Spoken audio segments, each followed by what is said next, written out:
Merci Valérie. Oui, car cette question des frontières extérieures est pointée parmi les failles sécuritaires de l'Europe. Et on a appris il y a 1 heure que non pas un, mais 2 des 3 kamikazes du Stade de France avaient été contrôlés en Grèce le mois dernier. Marc de Chalvron, Philippe Maire. La petite île de Léros, à 30 km des côtes turques. Un des kamikazes du Stade de France est passé par ce port. On connaît son visage, mais son nom reste jusqu'à maintenant mystérieux. À l'image de ce groupe arrivé dans la nuit cette semaine, tous les migrants qui débarquent à Léros sont amenés directement à ce centre d'enregistrement. Dites-leur de bien montrer leur passeport. Le kamikaze du Stade de France est passé par là le 3 octobre dernier. Il est alors muni d'un passeport syrien. La photo est bonne, le nom, Ahmed Al-Mohamed, est faux. Les hommes de Frontex sont censés vérifier les identités, mais là, ils n'y voient que du feu. Ces agents européens que l'on voit au fond sur ces images posent bien des questions aux migrants. Mais l'interrogatoire est pour le moins sommaire.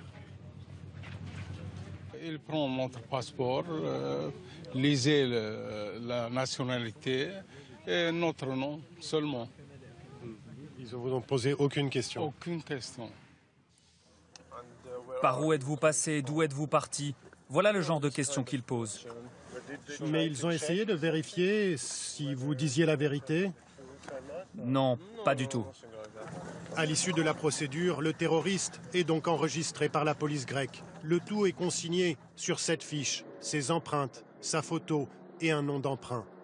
L'homme repart libre. Pour le chef des gardes-frontières, que nous filmons en caméra discrète, ce n'est pas la faute des autorités grecques, mais c'est bien tout le système de détection européen qui est défaillant. Il faisait partie d'un gros groupe de 119 migrants. Et dans ce groupe, on a trouvé 2 faux passeports. L'un algérien avec un passeport syrien et l'autre pakistanais. Mais pour le terroriste, vous n'avez rien trouvé. Écoutez, les passeports ont été vérifiés par les agents européens de Frontex. Ils ne m'ont rien dit sur ce cas particulier. Qu'est-ce que je peux faire, moi? On accueille en moyenne 400 à 500 migrants par jour. C'est difficile de s'attarder sur un cas particulier. Les autorités locales, les gardes-côtes ici reconnaissent aisément qu'un des auteurs des attentats de Paris est passé par l'île de Léros. Rien n'est plus simple en fait que de tromper leur vigilance. La question que tout le monde se pose maintenant, c'est de savoir si l'homme était seul et si d'autres terroristes sont passés par cette porte d'entrée sur l'Europe. Le kamikaze était-il seul? Pour répondre à cette question, direction cette agence de voyage. C'est ici qu'il a acheté son ticket de ferry pour quitter l'île de Léros. Le vendeur se souvient que le terroriste ce jour-là n'était pas seul.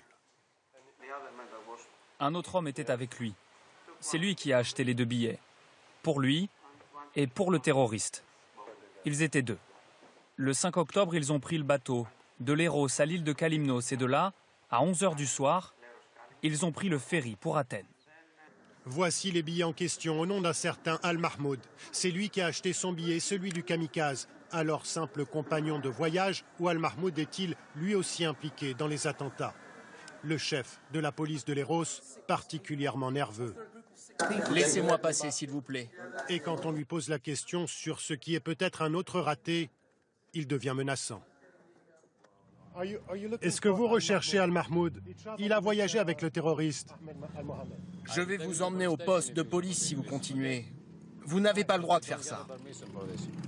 Seule certitude, le mystérieux Al-Mahmoud et le kamikaze du Stade de France sont entrés le même jour en Grèce. 32 000 migrants ont transité par Léros depuis le début de l'année. Parmi eux, un terroriste au moins, peut-être plus. Une situation incontrôlable pour la Grèce comme pour l'Europe.